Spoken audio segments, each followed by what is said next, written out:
율리아나와 프란치스코 책 읽기. 새 동료들이 쓴 전기. 옴기니, 이재성 보나벤투라, 작은 형제회 프란치스코회. 소개 글. 이 새 동료들이 쓴 전기는 많은 사본들이 있고 또한 그 사본들이 매우 다양한 점으로 미루어 볼 때 이 전기는 적어도 14세기 초부터 높은 평가를 받아왔음을 짐작할 수 있다.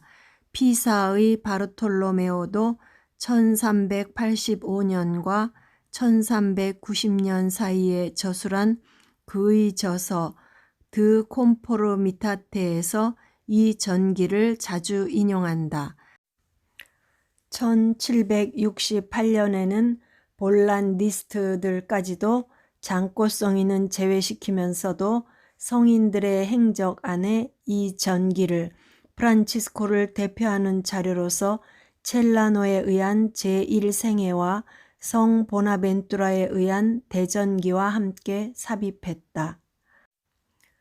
1894년에 이르러 폴 사바티에는 프란치스코의 옛 전기물들에 대한 비판 작업을 시작한 이래 이 작품에 충분한 가치를 주었다. 그러나 볼란디스트들 중에 하나인 반 오트로이는 그의 유명한 논문 아날렉타 볼란디아나에서 새 동료들이 쓴 전기를 혹평한다. 이 전기는 그 진위성을 가려볼 가치도 없는 13세기 말에 쓰여진 관공서식 전기 이외에 아무것도 아니라는 것이다. 이에 반박하여 폴 사바티에는 소위 새 동료들이 썼다는 프란치스코 전기의 진위성이라는 소제목의 논문을 썼다. 이것이 소위 프란치스칸 논쟁의 발단이다. 이 책의 비판본을 내는 작업이 지금까지 3번에 걸쳐 있었다. 제일 먼저 1898년에 팔로치 플리나니가 소위 스펠로 폴리뇨로 불리는 카푸친 수도회 소유의 필사본을 중심으로 출판했고 그 다음으로는 1939년에 주세페 아바테가 소위 사르나노라고 불리는 14세기 초의 필사본을 중심으로 비판본을 냈다. 아바테의 주장은 이 전기의 작가가 첼라노에 의한 제2생애와 성 보나벤투라에 의한 대전기와 익명의 페루지아 전기를 인용했다는 것이다. 그래서 그는 이 전기를 13세기 말의 전기라고 주장한다. 마지막으로 세 번째는 1974년에 테오필 데보네가 아바테와 다른 학자들의 견해를 비판하면서 필사본들 전반을 깊이 있게 대조하여 결정판이라고 할 수 있는 비판본을 출판했다. 본 역서는 이 비판본을 우리말로 옮긴 것이다. 데보네가 연구한 결과는 다음과 같이 요약할 수 있겠다. 1.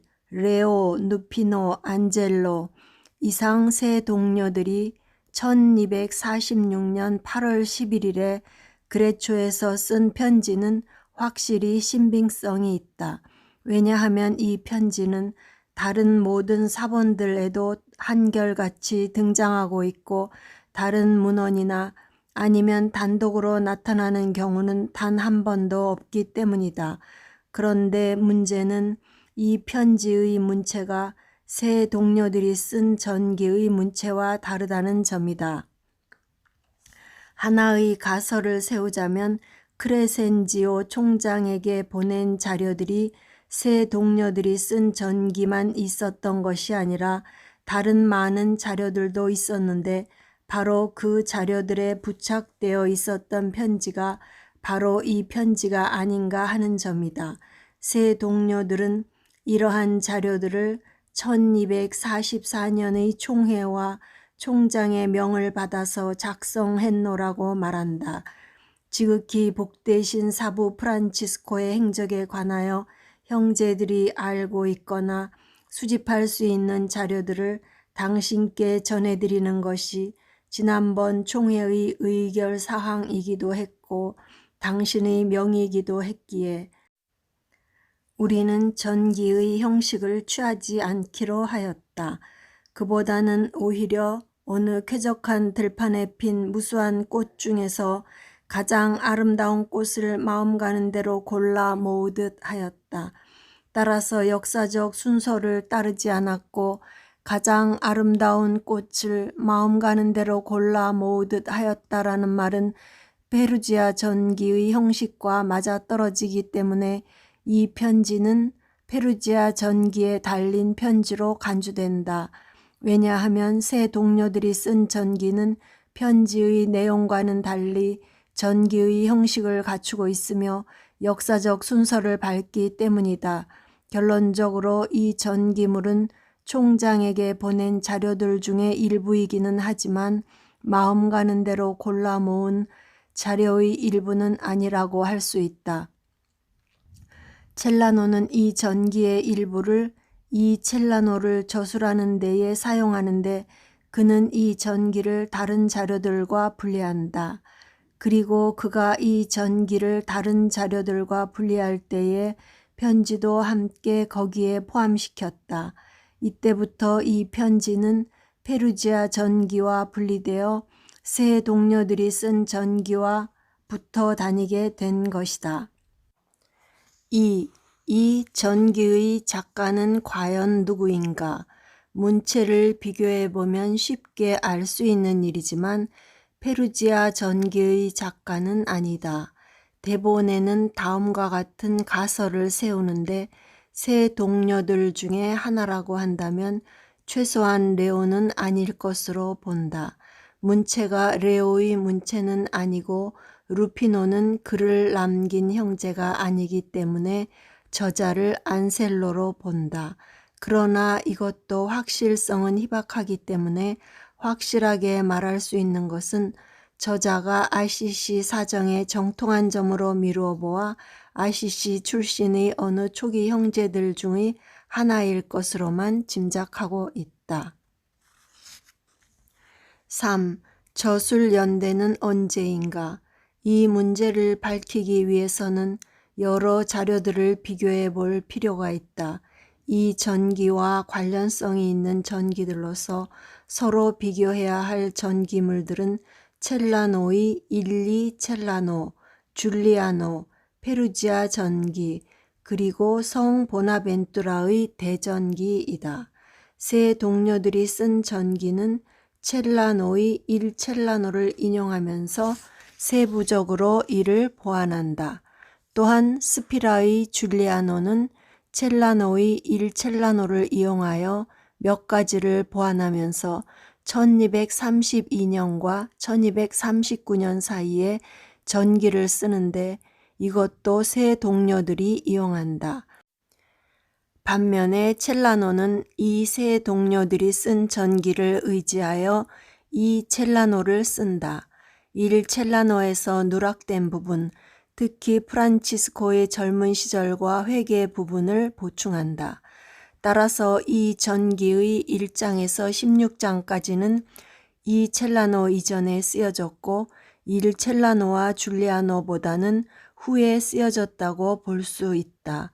좀 더 구체적으로 말한다면 이 세 동료들이 쓴 전기는 교황 그레고리오 9세의 1241년 서거 후 얼마 안 되어 쓰여졌음이 확실하다.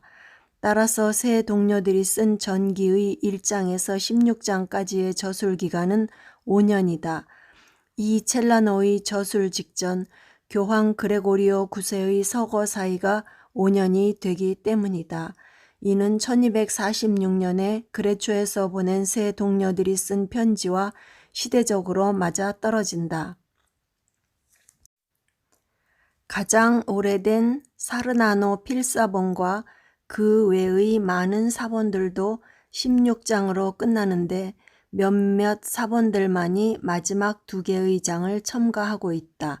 즉 프란치스코의 오상, 죽음, 그리고 시성식을 덧붙이는데 이 2장은 그 문체에서 1장에서 16장까지의 문체와는 너무도 다르다.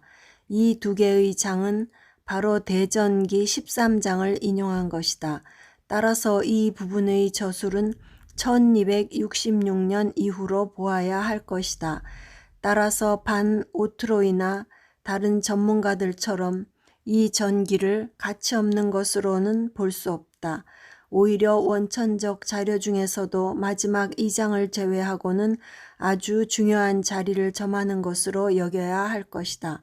이 전기는 일첼라노와 더불어 프란치스코의 젊은 시절과 회개 그리고 초기 형제회에 관해서 가장 완전한 자료를 제공해주고 있다.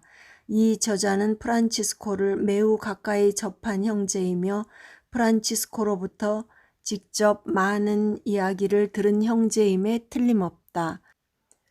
이 형제의 문체는 매우 자연스럽고 객관적인 어휘들을 사용하며 수사적이고 장식적인 언어를 피한다. 그리고 프란치스코의 사건들을 신성화하려는 의도도 보이지 않는다. 우리의 관심을 끄는 많은 자료들을 제공하고 있다. 머리글. 이 글은 복되신 프란치스코의 세 동료들이 써보낸 글이다. 이 글에서 그들은 프란치스코의 세속 생활 모습과 아울러 그의 경이롭고도 완벽한 회개를 기술하며 또한 프란치스코 자신과 초기 형제들에게서 태동한 본수도회의 기원과 기초를 기술한다. 편지. 그리스도 안에서 공경하올 아버지이시며 또한 하느님의 은총으로 총봉사자가 되신 크레센시오 형제께 한때 지극히 복되신 사부 프란치스코의 부당한 동료들이었던 레오 루피노 안젤로가 주님 안에서 마땅하고 가없는 존경을 드리는 바입니다. 지극히 복되신 사부 프란치스코의 행적에 관하여 형제들이 알고 있거나 수집할 수 있는 자료들을 당신께 전해드리라는 것이 지난번 총회의 의결 사항이기도 했고 당신의 명이기도 했기에 그분과 함께 오랜 기간을 지낸 일이 저희에게는 부당한 일이었지만 저희가 그동안 직접 목격한 사실들과 다른 거룩한 형제들, 특히 가난한 부인들의 시찰자인 필리포 형제와 아르체의 일루미나토 형제, 마리냐노의 마세오 형제를 통해서 알 수 있었던 일들과 또한 공경하올 에지디오 형제의 동료인 요한 형제가 에지디오 형제에게서는 물론 복되신 프란치스코의 동료인 고 베르나르도 형제에게서 수집한 내용 가운데 우리들이 들은 것 일부를 사실 그대로 공경하올 총봉사자께 전해드려야겠다고 생각했습니다. 우리는 성성을 내보이기는 하나 성성의 본질을 보여주지 못하는 기적들을 그저 단순히 나열하는 데에만 만족지 않고 무엇보다도 그분의 거룩한 일상생활이 탁월한 면과 거룩한 뜻에 맞게 살았던 이상들 중에서 가장 중요한 것들과 거룩하고 칭송할 만한 지향들을 심혈을 기울여 보여주려고 노력하였습니다. 이는 지존하신 하느님과 우리의 거룩하신 사부님께 찬미와 영광이 되고 그분의 발자취를 따르고자 하는 이들에게 도움이 되고자 하기 위함입니다. 우리는 전기의 형식을 취하지 않기로 하였습니다. 왜냐하면 하느님께서 그분을 통해서 이루신 그분의 생활과 기적들이 이미 전기 형식으로 여러 개 쓰였기 때문입니다. 그보다는 오히려 어느 쾌적한 들판에 핀 무수한 꽃 중에서 가장 아름다운 꽃을 마음 가는 대로 골라 모으듯 하였습니다. 따라서 역사적 순서를 따르지 않았고 이미 전기들 안에서 아름답게 사실대로 기술된 많은 부분들을 생략했습니다. 혹 총봉사자께서 보시기에 괜찮다고 여겨지시면 여기에서 언급된 몇몇 항목들을 다른 전기들의 사이사이에 삽입하셔도 좋으리라 사료됩니다.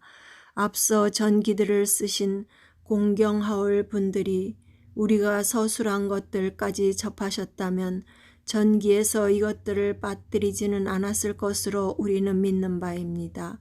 아니, 오히려 그분들의 특유한 문체로 그것들을 다듬어서 후대의 기억에 남도록 하셨으리라고 믿고 있기 때문입니다.